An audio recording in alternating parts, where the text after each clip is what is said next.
Hello everybody, Glowplasma231 here, and I am here to review the first episode of Mashle, Magic and Muscles, a television anime.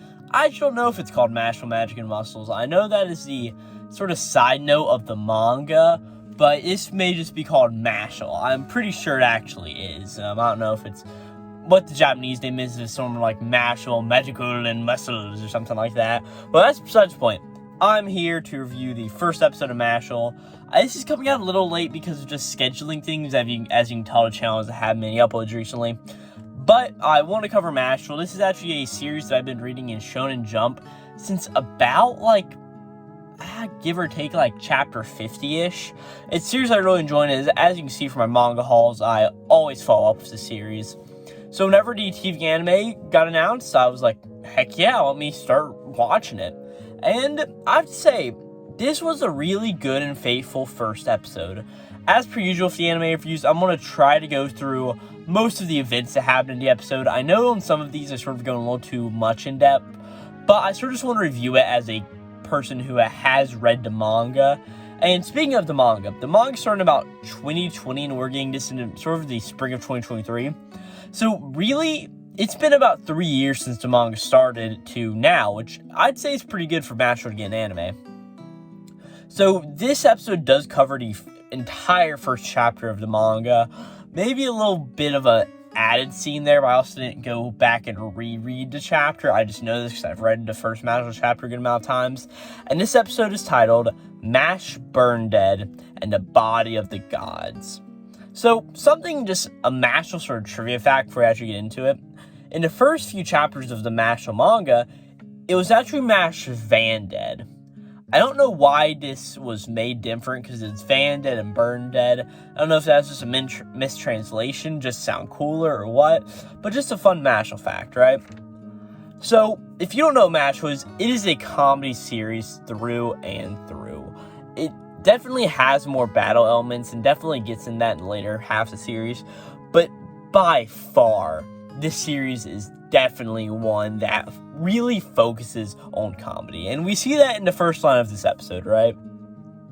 We have this really cool narrator guy who's like, Magic Realm, this is what we call this place. And why is it called that? Because there's magic, right? It's just a little fun joke started off. We then get some narration pretty much explaining that magic is supposedly God's gift to humanity, right?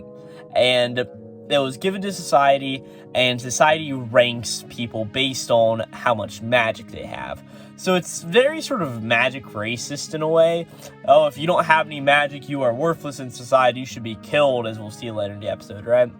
But then we cut over, where do dragons fly over in the woods a little while away? There's somebody who doesn't do this, who's unconventional. As we see our main character, Mash Burn Dead, just pumping iron, right? All of the nature around him, just like, what's going on? And he gets up and he eats a cream puff. It's a big thing in Mashle is a cream puff, as we'll see, right? At this point, we have the opening, which is Knockout by Taiku Ozaku, I think. I don't think I wrote the last name down correctly. I think I missed a few words, but I think it's Taiku Ozaku, right? This is a very interesting opening. It definitely focuses on the whole next few episodes of it, right?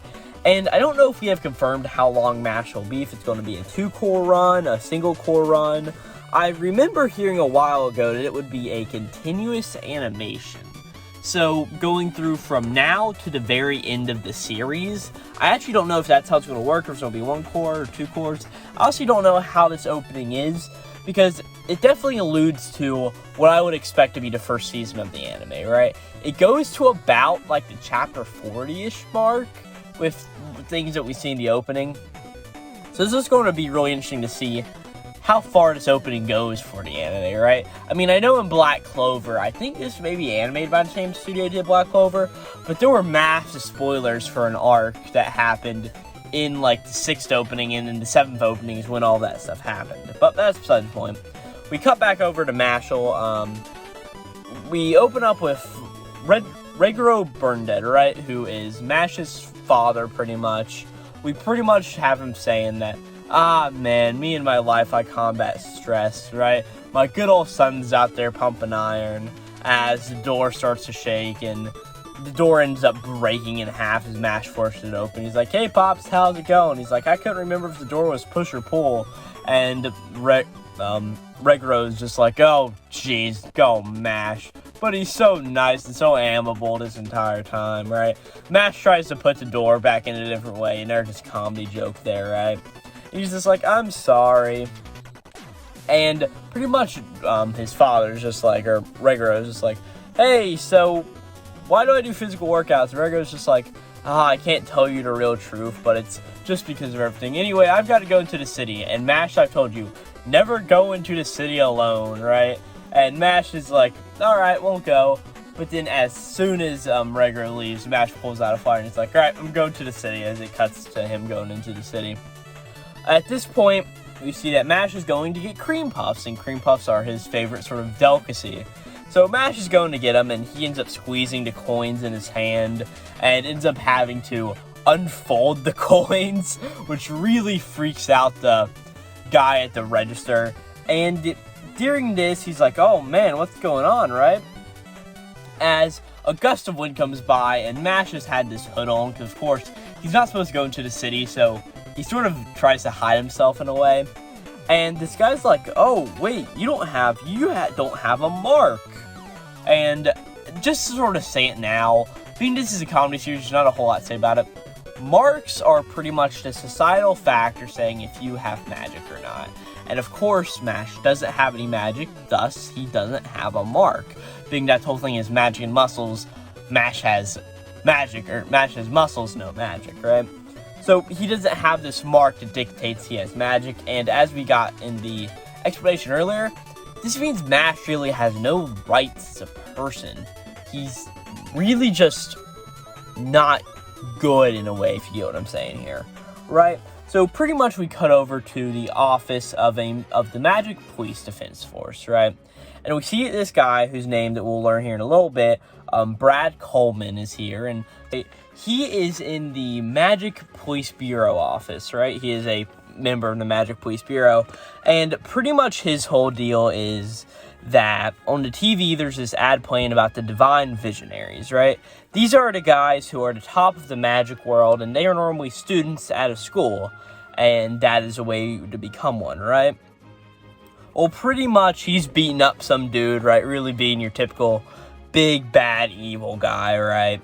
And at this point, he gets a call about an unmarked kid in the city, right? And of course, we know this is Mash, right?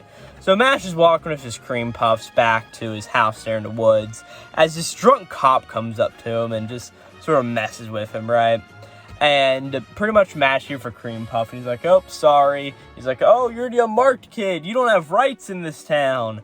And he smacks a cream puff out of Mash's hand, and Mash retaliates by ripping his clothes off, right? He's like, "Oh, sorry, I got cream puff on your shirt. I'll go wash it for you," right? This Coleman dude then shows up, and he's like, "Who are you, unmasked kid?"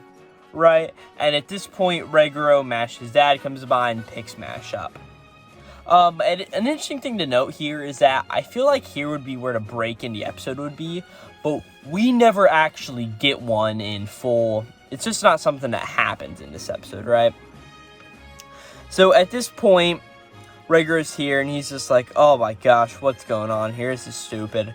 As we cut back over to Brad, as he's just like, "Man, if I catch that kid, this would be a good promotion for me," right? As he does a really cool thing. He summons this sort of magic ethereal bird all of a sudden to follow Regro and Mash to their house, right? And we see whenever they get back to the house, Regro's like, "Mash, why did you go do that? That was one of the stupidest things you could do." Like, why? And Mash is like, "I'm sorry, I will never do it again," right? And Regro's like, "Okay, just never do this again, it's fine." He's like, but he's really broken up about it. It's honestly really cute to see, right? And eventually, Mash goes to open the door and go outside because he has to repeat his exercise training in the morning. Regro comes over, opens the door, and he's like, "There you go, it's open. You don't have to worry about if it's push or pull or not," right?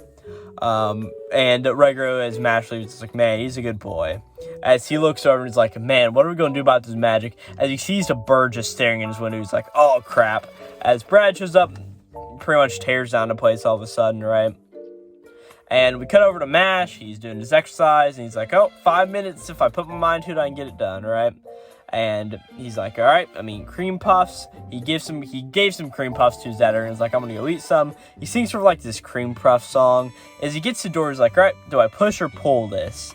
As all of a sudden, he hears something, and inside, Red Grow is being beat down by Brad Coleman. And it's just a total beatdown. We learned earlier that Red Grow is like 75 years old, right? Or at least sort of old. He looks it at least.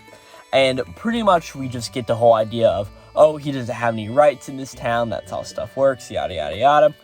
And eventually we go into some Red Grow backstory, learning that he was very worthless as a child, and he was getting ready to kill himself, and he found a baby Mash. He's like, man, nobody cares about you just like me. I'll raise you as my own.